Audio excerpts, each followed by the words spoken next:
বৌদি আজকে একবার দিবা নাকি? আজকে তোমাকে কেমন করে দেবো? তোমার দাদা যদি বাড়ি থাকে। কোথায় থাকে? সন্ধে হইলাই তো নারদের চার দোকান আড্ডা মারে বৌদি। আমার ভয় লাগে রে। তোমার কিসির ভয় লাউরা?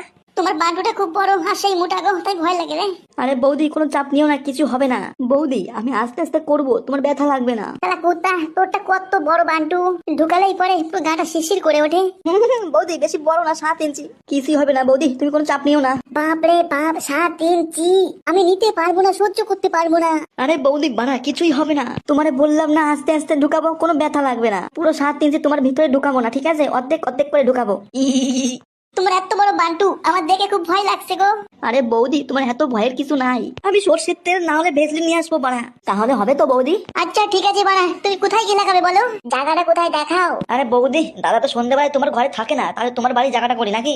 না না, খুব চাপ হয়ে যাবে, হঠাৎ করে কেউ চলে আসলে সমস্যা হয়ে যাবে। তাহলে বৌদি একটা কাজ করি, ওইদিকে বড় রাস্তার সাইডে যে জঙ্গলটা আছে, জঙ্গলে গিয়ে আমি তুমি খেলা করবো, ঠিক আছে বৌদি? না বাবা, জঙ্গলে যাবো না, জঙ্গলে গেলে পরে কোন ফুটোতে কোন পোকা ঢুকে যাবে নি। আরে বৌদি কোনো টেনশন নিও না, আমি আমার বন্ধুকে দাঁড় করে রেখে দেবো, কোনো পোকা আসতে দেবে না। বেশ বেশ ঠিক আছে। বেশ ঠিক আছে বৌদি, তা করছিলাম যে আসার সময় চারটি বিরামেরা ফর বাড়াই এমনি চলে আসবা। বেশ ঠিক আছে, তুমি না খুব বদমাইশ।